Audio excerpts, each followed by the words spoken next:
कहते चल कन्हैया, अरे बड़ी तेरी मैया कहती है यशोदा मैया कि मेरे लल्ला को रंगे हाथ पकड़ कर दिखाओ फिर मानूंगी। अरे चल आज तुझे रंगे हाथ पकड़ा है लेकर के चली। अब जैसे ही कन्हैया की बाजू पकड़ ली और लेकर के जा रही है तो हमारे कन्हैया कहने लगे, कहती अरे प्रभावती मेरे हाथ में ना बड़ा दर्द हो रहा है, अरे छोड़ देना। अरे क्यों छोड़ दे, अभी दर्द हो रहा है, अभी जा करके जब मैया पिटाई करेगी ना तुझे फिर पता लगेगा। अरे प्रभावती छोड़ देना, अब कभी माखन नहीं खाऊंगा तेरे घर का। अच्छा मेरे घर का माखन नहीं खाएगा तो औरों के घर का माखन तो खाएगा। छोड़ देना, अब कभी माखन नहीं खाऊंगा तेरे घर का। अरे प्रभावती अरे सच में नहीं खाएगा तो औरों के घर का माखन तो खाएगा। छोड़ देना, अब कभी माखन नहीं खाऊंगा तेरे घर का। अरे प्रभावती अरे सच में नहीं खाएगा तो औरों के घर का माखन तो खाएगा। छोड़ देना, मैं कभी माखन नहीं खाऊंगा तेरे घर का।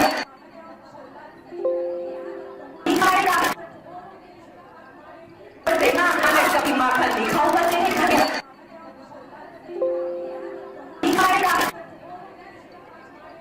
देखना मैं कभी माखन नहीं खाऊंगा तेरे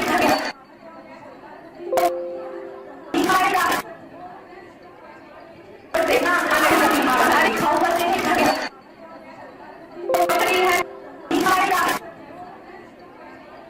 देखना मैं कभी माखन नहीं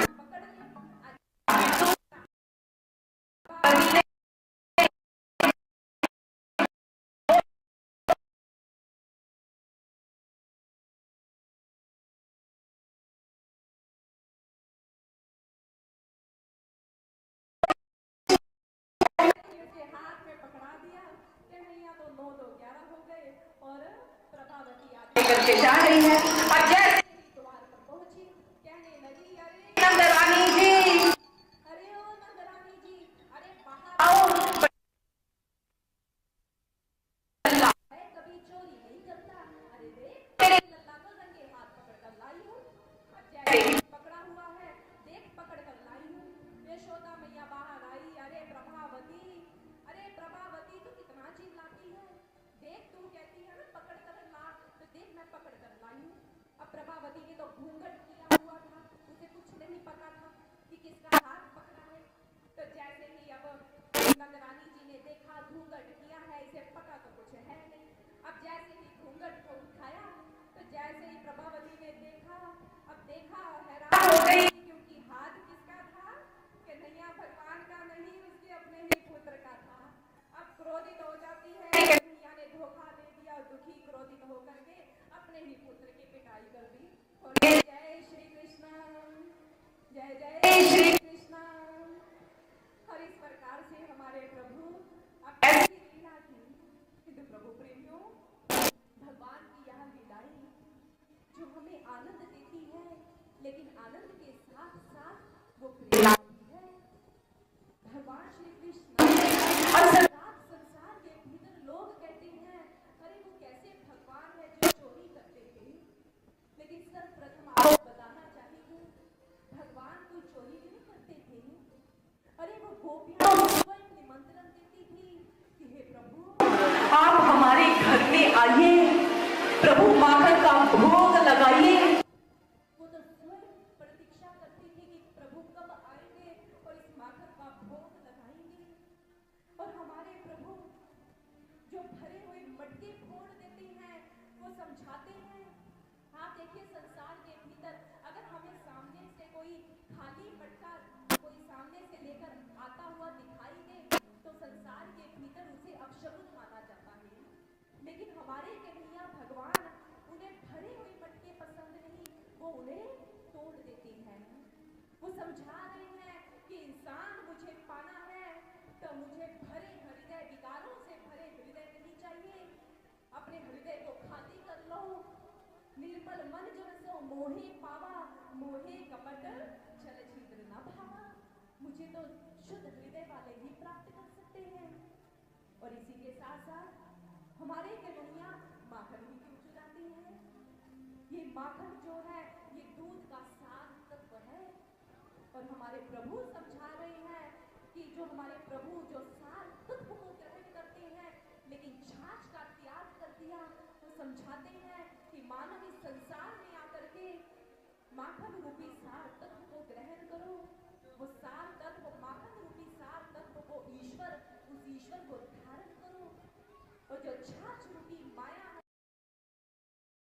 जो सारहीन है, उसे त्याग दो, उसे छोड़ दो। छोड़ने का भाव यह नहीं है कि हम कमाना छोड़ दें। छोड़ने का भाव जो हमारे मन के भीतर इस माया ने अपना डेरा जमा लिया, वहां मायापति का आसन लग जाए, वहां मायापति को बिठा ले। लेकिन विडंबना है आज के मानव की। आज का मानव भक्ति तो कर रहा है, लेकिन भक्ति भी तो स्वार्थ में हो चुकी है।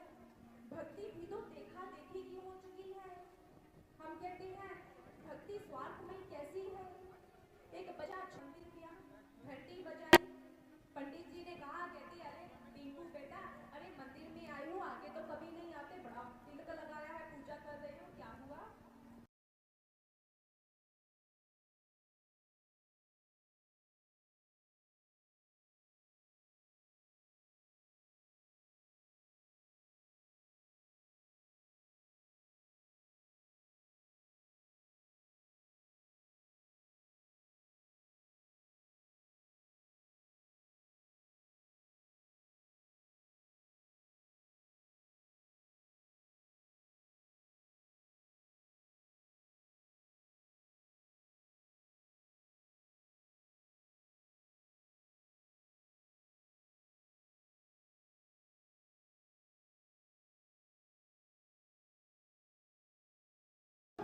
हम भी तो कहते हैं संसार की ये दशा है, और इसीलिए तो ऐसी दशा को देखकर किसी ने बहुत सुंदर कहा कि लोग भगवान के नाम पर क्या क्या ढोंग रचाते हैं।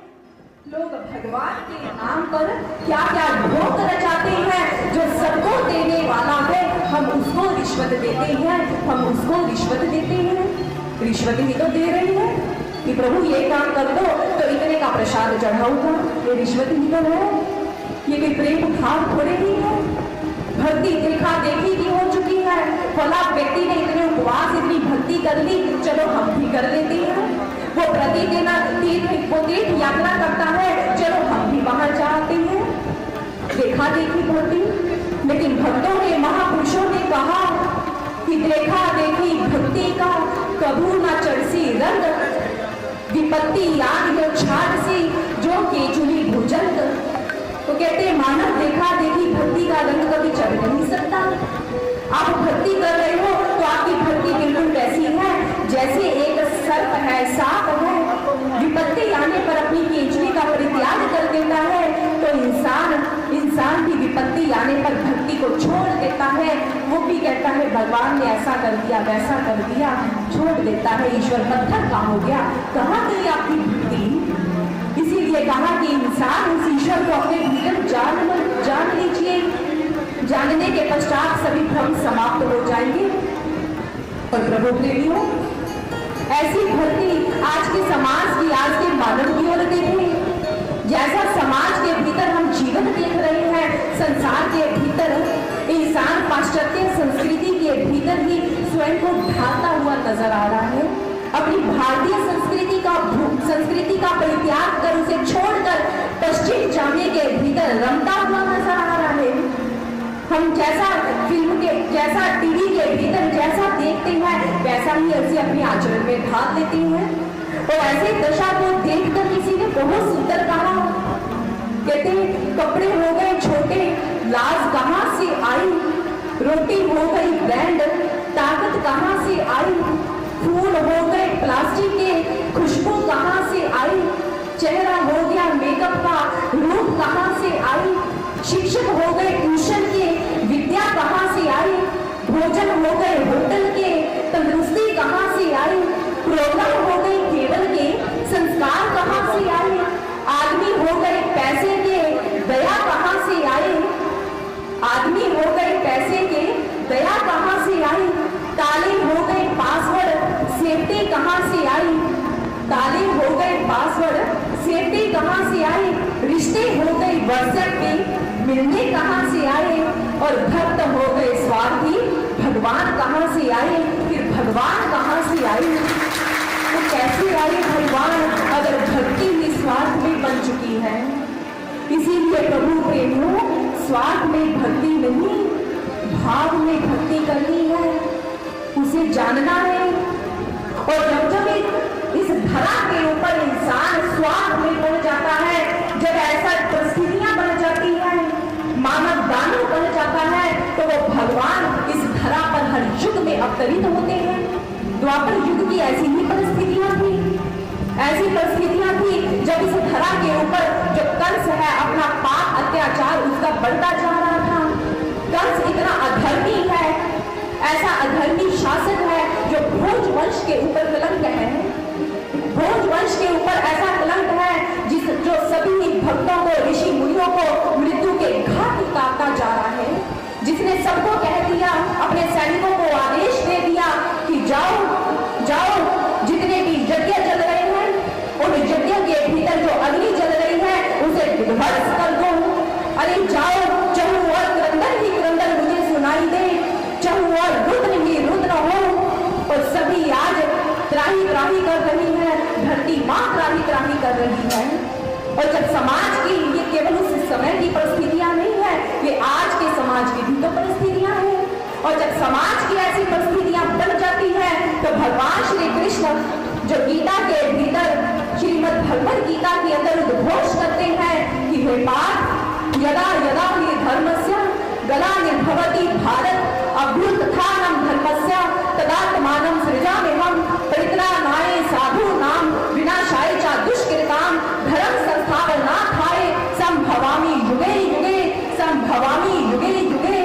कि हे पार्थ, जब जब इस धरा के ऊपर पाप अत्याचार बढ़ जाता है, जब एक मानव के भीतर मानवता नहीं होती, जब गौ मां के ऊपर अत्याचार होता है, जब कन्या भ्रूण हत्या होती है, और जब समाज की ऐसी परिस्थितियां बन जाती हैं, तब मैं साधु संतों की रक्षा के लिए और इस धरा को पाप से मुक्त करने के लिए मैं हर युग में इस धरा पर अवतरित होता हूँ, हर युग में इस धरा पर अवतरित होता हूँ। मैं धर्म की स्थापना के लिए और अधर्म के विनाश के लिए आता हूँ।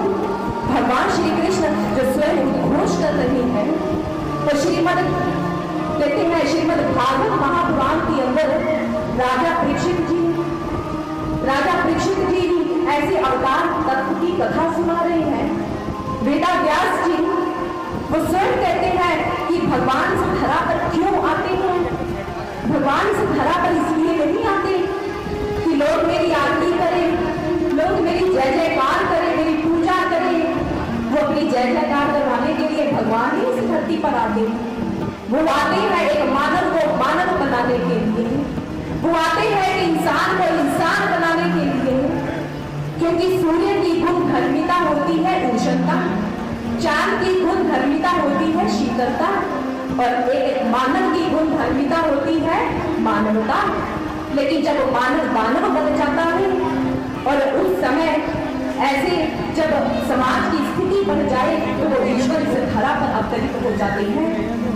और जानते हो भगवान भोलेनाथ जी वो स्वयं माँ पार्वती जी से कहते हैं कि हे देवी बाढ़े खल बहु चोर जुआरा, जे लंपट परदन पर गारा, मानव माद पिता नहीं देवा, साधुर संग करवावरी सेवा, जिनके यहाँ आचरण भवानी, निश्चर जानो सब प्राणी।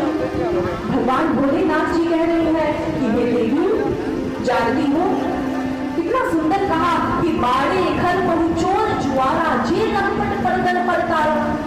कि हे देवी, जब संसार के भीतर कहते जो लोग होते हैं जो पर स्त्री का संग करते हैं, पर धन के ऊपर दृष्टि रखते हैं, ऐसे लोग मूर्ख हैं, ऐसे लोग खल है, धूर्त है। और मानव मात पिता नहीं देवा, साधु संग करवावरी सेवा, जिनके यहाँ आचरण भवानी, ते निश्चर जानो सब प्राणी। कि हे देवी, जो माता पिता से अपनी सेवा करवाते हैं और जो साधु संतों का भी सम्मान नहीं करते, जिनका ऐसा आचरण हो जाता है, तो हे देवी ऐसे लोग राक्षस हैं, राक्षस। हम लोग राक्षस किसे कहते हैं? जो बहुत विशाल काय जिसका शरीर होता है, जिसका ऐसा शरीर है, बड़े बड़े दांत हो, हम कहते हैं ये राक्षस है। लेकिन वो राक्षस की परिभाषा दे रहे हैं। और आज समाज के भीतर ऐसे राक्षस के गुण देखने के लिए हमें मिलते हैं। एक मानव के भीतर, आज एक मानव के भीतर भय, वैमनस्या सबका पसारा हो चुका है, सबका पसारा है। आज प्रेम, सौहार्द, सहिष्णुता का पाठ है वो पुराना हो चुका है। अहम की वेदी पर इंसान ने अपनी संस्कृति, अपने नैतिक मूल्यों को खो दिया है। और आज सफलता प्राप्ति की अगर कोई सीढ़ी रह चुकी है तो वो है भ्रष्टाचार। और आज का मानव ऐसी स्थिति बन गई। किसी ने बहुत सुंदर छोटी सी लाइनों में कहा, बहुत सुंदर कह दिया, कहते आज इंसान ही इंसान को डस रहा है, आज इंसान ही इंसान को डस रहा है। सांप किसी घर के कोने में बैठा फंस रहा है। कि सांप को डसने की जरूरत नहीं है, आज मानव को भी मानव का भय है। और प्रभु प्रेमियों, जब ऐसी स्थिति हो जाए, बच्ची को जन्म लेने से पहले मार दिया जाता है। लेकिन किसी ने बहुत सुंदर कहा, कहते अमीर वो नहीं है जिसके घर में, अमीर वो नहीं है जिसके घर में नोटों से भरी हुई पेटियां हैं। अमीर तो वो है जिसके घर में हंसती हुई बहु बेटियां हैं, वो घर अमीर है। लेकिन समाज के भीतर हम दशा देख रहे हैं, उसे जन्म लेने से पहले मार दिया जाता है। पुत्र चंदेल, कहीं गो हत्या हो रही है। हमारे शास्त्रों में लिखा गया, गो धर्म राष्ट्र वर्धनम, कि गो की रक्षा ही राष्ट्र की रक्षा है, अपने भारत की रक्षा है। लेकिन ऐसी परिस्थितियां बन जाए तो वो भगवान आता है और उस समय वो धरती माँ भी पुकार करती है। और जब ऐसी स्थितियां द्वापर युग के अंदर बन गई तो वो धरती माँ, जिसने गो माँ का रूप धारण कर लिया, और उस समय वो ब्रह्मदेव के समक्ष गई कि हे ब्रह्मदेव रक्षा कीजिए, रक्षा कीजिए। ब्रह्मदेव ने कहा, हे वसुंधरे, हमें तो श्री हरि के चरणों में जाना होगा। सभी देवगण, ऋषि मुनि और आज माँ वसुंधरा जिन्होंने गो माँ का रूप धारण किया है और श्री हरि के सम्मुख पहुंच गई। और उस समय वो प्रार्थना करती है कि अपने कर कमलों से सतयुग को तैयार करो, फिर हो साकार प्रभु, सृष्टि का उद्धार करो। हे प्रभु, फिर हो साकार प्रभु, सृष्टि का उद्धार करो। मानवता की बगिया सींचो अमृत के उपदेशों से, नफरत का अंधकार मिटाओ प्रेम भरे संदेशों से। हर युग में तुम प्रकट हुए थे संस्कृति की रक्षा करने को। दुर्वचनों के खड़े हैं राक्षस, आकर वज्र प्रहार करो, फिर हो साकार प्रभु, सृष्टि का उद्धार करो, सृष्टि का उद्धार करो। और सभी प्रार्थना करते हैं कि हे प्रभु, इस धरा के ऊपर बड़ा पाप इस धरा पर, कि प्रभु अब आप अवतार लीजिए, शीघ्र आइए। और कैसे वो प्रार्थना, कैसे भाव उस ईश्वर के समक्ष, श्री हरि के समक्ष रख रहे हैं। तो आइए हम भी श्रवण करते हैं।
बोलिए श्री रामचंद्र भगवान की, श्री कृष्ण बलदेव की। तो प्रभु भक्तों, आज हमारे मध्य माता चिंतपूर्णी मंदिर पिंड अटाला से माता मैया जी इस कार्यक्रम में पधारे हैं। हम दिव्य ज्योति जागृति संस्थान एवं ठाकुर द्वारा मंदिर प्रबंधक कमेटी की ओर से माता मैया जी का स्वागत करते हैं, जो गांव अटाला से हमारे मध्य इस कार्यक्रम के अंदर पधारे हैं। दिल से उनका धन्यवाद है। तो आए कथा प्रसंग को आगे बढ़ाते हैं। मैं आग्रह करूंगी साध्वी सुश्री श्वेता भारती जी से।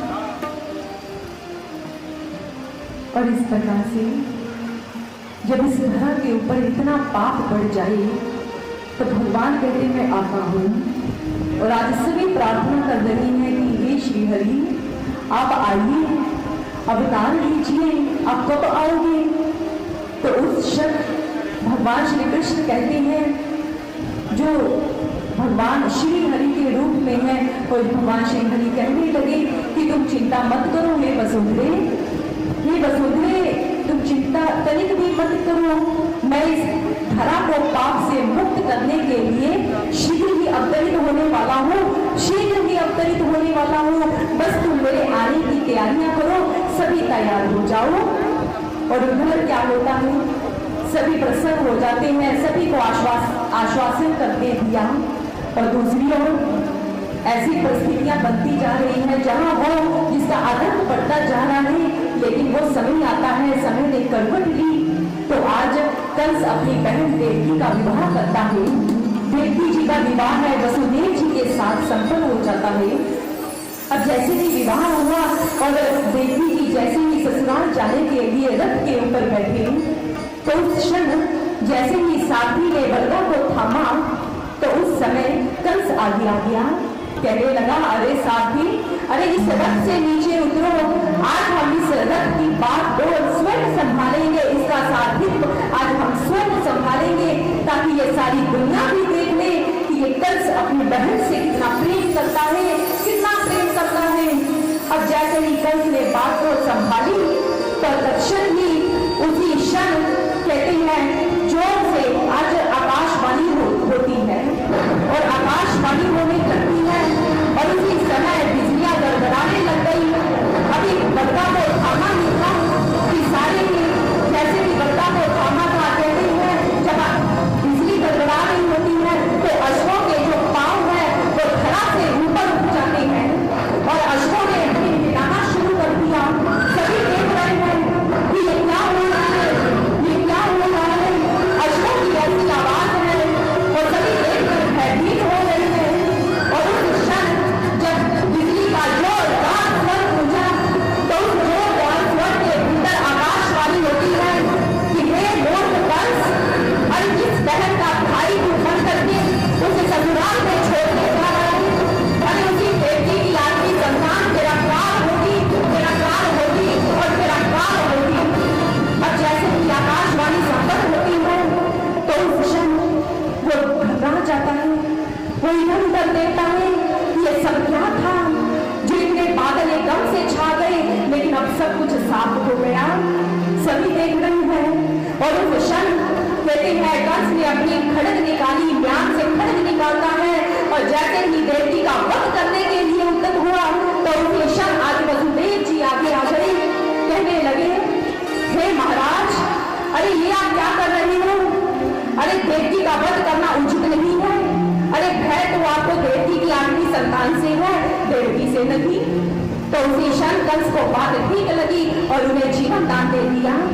और उस क्षण वसुदेव जी वचन देते हैं, वचन दिया कि हे कंस महाराज, मैं आपको वचन देता हूँ कि देवकी की होने वाली प्रत्येक संतान मैं आपको सौंप दूंगा। और ऐसा वचन मिलने के पश्चात उसने उन्हें जीवन दान दे दिया और कारागार में डाल दिया। बेटियों में झगड़े गए। अब बेटियों में झगड़ जाते हैं, और उस क्षण कंस है पूरा ध्यान रख रहा है, समय ने करवट बदली, और देवकी ने अपने गर्भ से प्रथम संतान को जन्म दिया। और जैसे ही जन्म हुआ और वचन के अनुसार आज वसुदेव जिस संतान को लेकर आती हैं।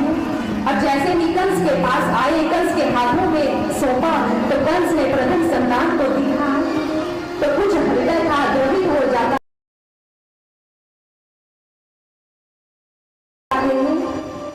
मन में दया भाव उत्पन्न हो गया। यानी अरे मुझे तो भय आ, प्रथम संतान से थोड़े ही है, तो उस संतान को जीवन दान दे दिया, छोड़ दिया। अब जैसे ही छोड़ा तो नारद जी इस दृश्य को देख रहे थे और उसी क्षण नारद जी दौड़े हुए आते हैं, कहने लगे नारायण नारायण नारायण।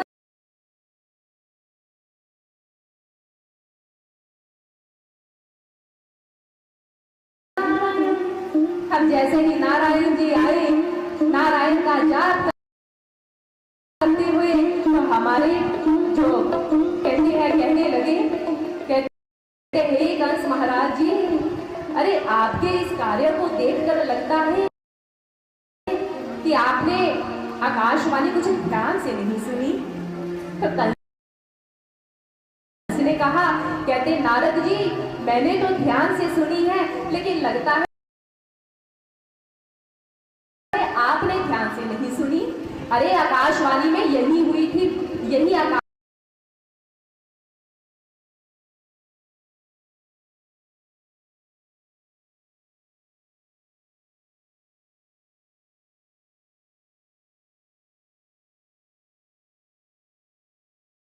थी कि मेरी देवकी की 8वीं संतान है, मेरा काल होगी।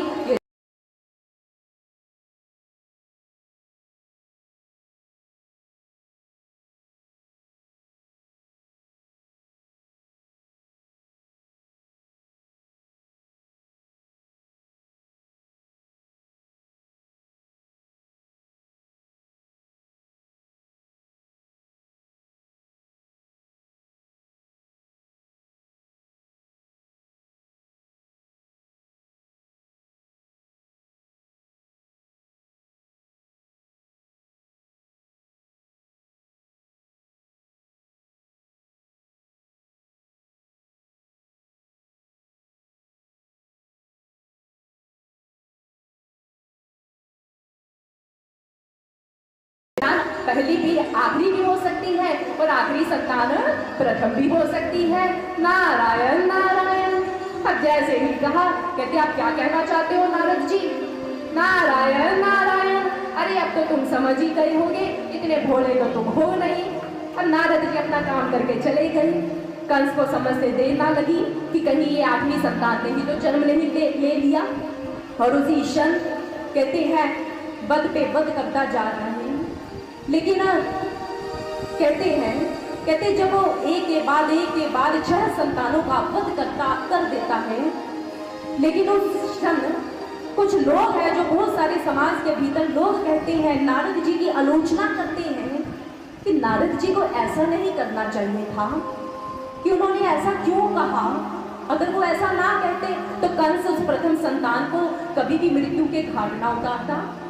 नारद जी को ऐसा नहीं करना चाहिए था। बहुत से लोग ये प्रश्न करते हैं, किंतु भगवत प्रेमियों, नारद जी एक तत्ववेता संत है। नारद जी तो स्वयं चाहते हैं कि कंस के पाप का घड़ा भरे। और घड़ा कब भरेगा? जब पाप करेगा। और वो चाहते हैं इसका पाप का घड़ा भरे और प्रभु इस धरा पर अवतरित हो और इसका वध करे, धर्म की स्थापना हो। नारद जी तो स्वयं चाहते हैं, क्योंकि नीति कहती है, नीति है ना, जैसे भगवान कृष्ण नीति अपनाते थे, चाणक्य जी नीति अपनाते थे, तो नीति कहती है कि 99 लोगों की रक्षा के लिए यदि एक भक्षक, एक दुराचारी का भी अंत करना पड़े, वध करना पड़े, तो कोई अधर्म नहीं है, वो बिल्कुल धर्म है। और उस क्षण यही तो नारद जी ने किया। और प्रभु प्रेमियों, जो संत महापुरुष होते हैं वो परोपकार करने के लिए ही तो इस धरा पर आते हैं। श्री रामचरितमानस के अंदर कहा गया, परहित सरिस धर्म नहीं भाई, पर पीड़ा सम नहीं अधमाई, कि परहित के समान कोई दूसरा धर्म नहीं है और दूसरे को पीड़ा देने के समान कोई पाप नहीं है। श्री वेदा व्यास जी, जिन्होंने महाभारत की रचना की, लिखा, और उस समय श्री वेदा व्यास जी जिन्होंने 18 पुराणों की रचना की और 18 पुराणों का उन्होंने निचोड़ निकाला। उन्होंने कहा अष्टादश पुराणेषु व्यासस्य वचनत देवये, और आगे लिख दिया परोपकार पुण्याय पापाय परपीड़नम। उन्होंने 18 पुराणों का निचोड़ रखा। कहते मानव, परोपकार के समान कोई दूसरा धर्म नहीं है और दूसरे को पीड़ा देने के समान कोई पाप नहीं है। क्योंकि संत का हृदय कैसा होता है? संत हृदय नवनीत समाना, कहा कबीर पर कहे ना जाना। कितना सुंदर कहा।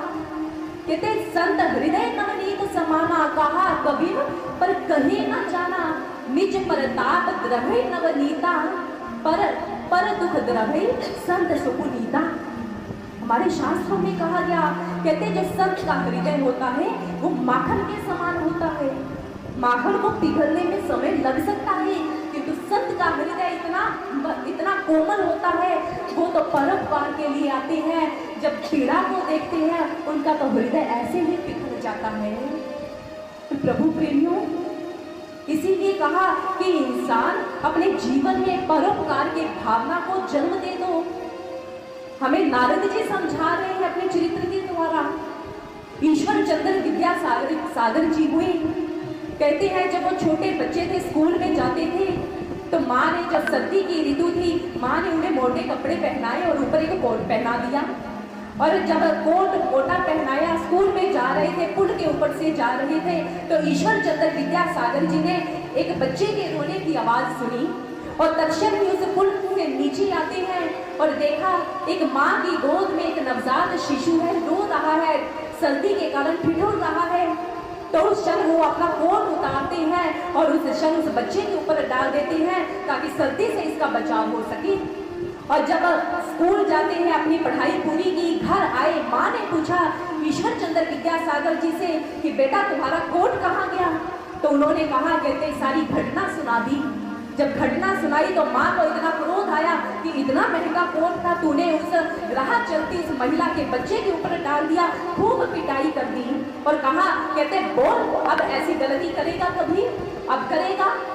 तो उस क्षण जानते हो वो ईश्वर चंद्र विद्यासागर जी बुलंद स्वर में कहते हैं, कहते माँ तू चाहे मेरी कितनी भी पिटाई करती रहे, कितनी भी पिटाई करती रहे, लेकिन मैं दया करनी नहीं छोड़ सकता। माँ, मैं दया करनी नहीं छोड़ सकता, क्योंकि हमारे शास्त्रों में कहा गया दया धर्म का मूल है, पाप मूल अभिमान। ये दया तो धूल है। और इसीलिए तो वो संत महापुरुष वो दया के लिए दया करते हैं, वो परोपकार करते हैं। और इसीलिए किसी ने बहुत सुंदर कहा, बहुत सुंदर कहा, जो औरों के लिए जीता है, जो औरों के लिए मरता है, उसका हर आंसू रामायण प्रत्येक कर्म ही पीता है। जो औरों के लिए जीता है, जो औरों के लिए मरता है, उसका हर आंसू रामायण प्रत्येक कर्म ही पीता है। जो देख दुखी किसी को होता है आकुल और व्याकुल, जिसकी सांसों में पर पीड़ा भरती है अपना ताप अतुल, वो है शंकर। जो औरों की वेदना निरंतर पीता है, उसका हर आंसू रामायण प्रत्येक कर्म ही पीता है। जो सहज समर्पित जनहित में होता है स्वार्थ त्याग करके, जिसके पद चलते रहते हैं औरों के दुख दर्द मिटाने को, वो है धनी जी जिनका जीवन जगहित तप करके बीता है, जिनका जीवन जगहित तप करके बीता है। जो औरों के लिए जीता है, जो औरों के लिए मरता है, उसका हर आंसू रामायण प्रत्येक कर्म ही पीता है, प्रत्येक कर्म ही पीता है। हमें समझा रहे हैं कि मानव तुम्हारा जीवन ऐसा बन जाए। और आज नारद जी ऐसा जीवन बनाने की प्रेरणा दे रही है कि इंसान अपने जीवन में तुम भी दया से पूरित हो जाओ, परोपकार की भावना तुम्हारे भीतर प्रकट हो जाए। और उस क्षण नारद जी जब गुणगान करते हुए वहां से चल देते हैं, और कैसा गुणगान कर रहे हैं, भगवान के नाम का संकीर्तन करते हुए जा रहे हैं कि क्योंकि आज प्रभु का कार्य उन्होंने पूर्ण जो कर दिया, क्योंकि कंस है पाप के ऊपर पाप करता जा रहा है, और नारद जी कीर्तन करते हुए अपने धाम की ओर जा रहे हैं। और कैसा कीर्तन करते जा रहे हैं, आइए हम भी श्रवण करते हैं।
और इस प्रकार नारद जी गुणगान करते हुए जा रहे हैं और उधर हमें समझा रहे हैं हमारे महापुरुष जिस परमार्थ के लिए वो इस धरा पर आते हैं, वो आते हैं एक मानव के भीतर मानवता प्रकट करने के लिए, वो आते हैं एक मानव को दर्शन करवाने के लिए, वो ईश्वर का दर्शन करवाने के लिए आते हैं।